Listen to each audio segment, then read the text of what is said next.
بسم اللہ الرحمن الرحیم۔ فصل فی الصنف الاول۔ آج کا ہمارا سبق ذوی الارحام کی پہلی قسم کے افراد میں وراثت تقسیم کرنے کے قواعد بیان کریں گے۔ یہ یاد رکھیں کہ ذوی الارحام کی پہلی قسم کے اندر میت کی بیٹی، میت کی پوتی، پرپوتی کی اولاد، خواہ وہ مذکر ہو یا مؤنث، اگر صنف اول کا کوئی ایک فرد موجود ہو اور ذوی الفروض اور عصبات بالکل نہ ہوں تو اس ایک فرد کو میت کا کل ترکہ دیا جائے گا، اور اگر ذوی الارحام کی پہلی قسم کے دو یا دو سے زائد افراد ہیں تو ان میں تقسیم وراثت کا پہلا اصول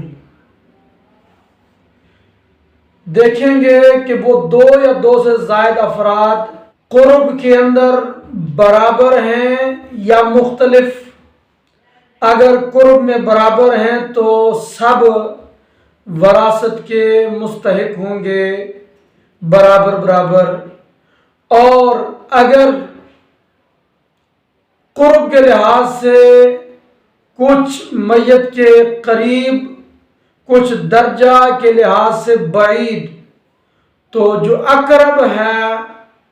وہ مستحق کے وراثت اولا بالمیراث ہوگا، اور جو دور والا ہے تو قریب والے کے ہوتے ہوئے اس کو وراثت نہیں ملے گی۔ مثال کے طور پر میت کی بیٹی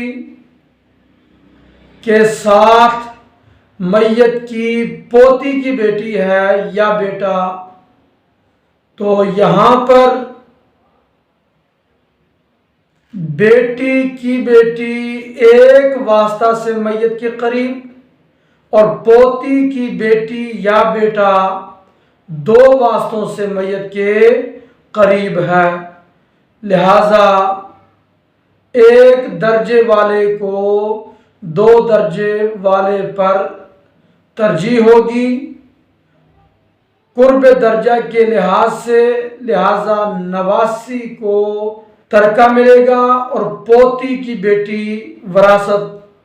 نہیں پا سکے گی، محروم ہوگی۔ اور اصول نمبر 2، اگر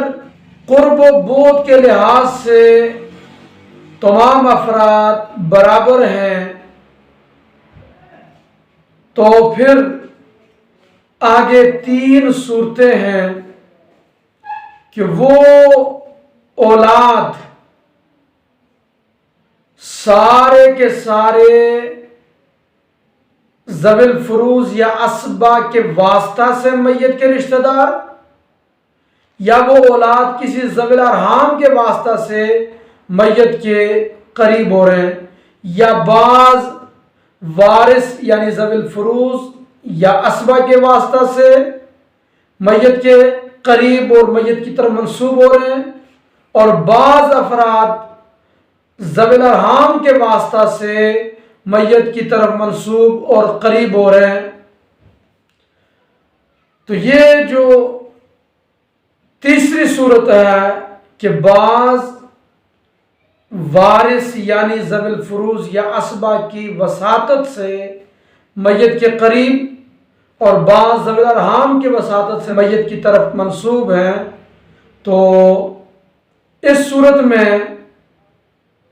وارث کی اولاد اولا بالمیراث ہوگی ذوی الارحام کی اولاد کے مقابلے میں۔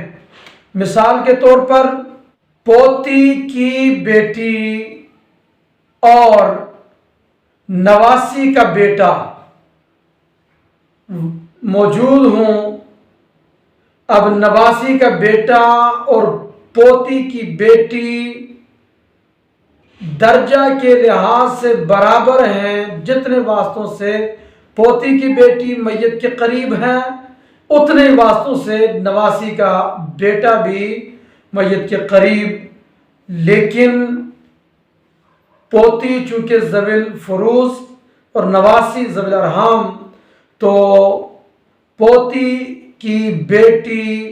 اولا بالمیراث ہوگی نواسی کے بیٹے کے مقابلے میں، اور نواسی کا بیٹا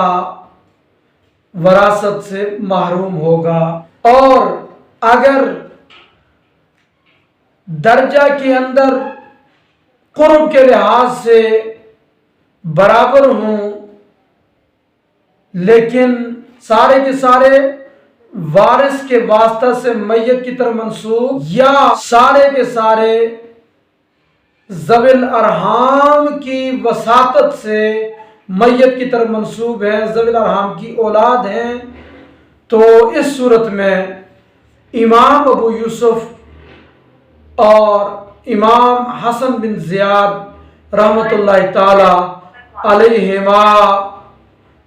کا امام محمد رحمۃ اللہ علیہ سے اختلاف ہے۔ وہ یہ کہ امام ابو یوسف اور امام حسن بن زیاد رحمۃ اللہ تعالی علیہما اس مقام پر اس مسئلہ کے اندر فروع کے ابدان کا لحاظ کرتے ہیں، صفت مذکر اور مؤنث میں اور عدد رؤوس میں، اصول کا لحاظ بالکل نہیں کرتے۔ اصول مذکر اور مؤنث ہونے میں متفق ہوں، یعنی سارے کے سارے مذکر ہوں یا سارے کے سارے مؤنث، یا بعض مذکر اور بعض مؤنث، اس چیز کا کوئی لحاظ نہیں کرتے۔ فروع کے اندر عدد رؤوس اور صفت مذکر اور مؤنث کا لحاظ کرتے ہیں کہ مذکر کو مؤنث کے مقابلے میں دگنا دیتے ہیں اور مؤنث کو 1 گنا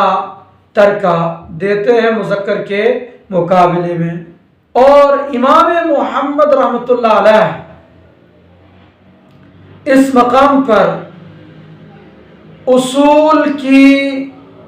صفت مذکر اور مؤنث کا لحاظ کرتے ہیں اور فروع کے عدد کا لحاظ کرتے ہیں کہ اصول اگر مذکر میں متفق ہیں یا مؤنث ہونے میں متفق ہیں تو اس صورت میں فروع کے اندر ترکہ ان کے عدد رؤوس کے مطابق ان کی صفت ذکورت صفت انوثت کا لحاظ کرتے ہوئے مذکر کو ڈبل اور فروع کے اندر مؤنث کو سنگل 1 گنا دیتے ہیں۔ اور اگر اصول کی صفت مذکر اور مؤنث مختلف ہو تو فروع کے اندر ترکہ تقسیم نہیں کرتے بلکہ اصول کے اندر ترکہ تقسیم کرتے ہیں، جہاں اصول مذکر اور مؤنث میں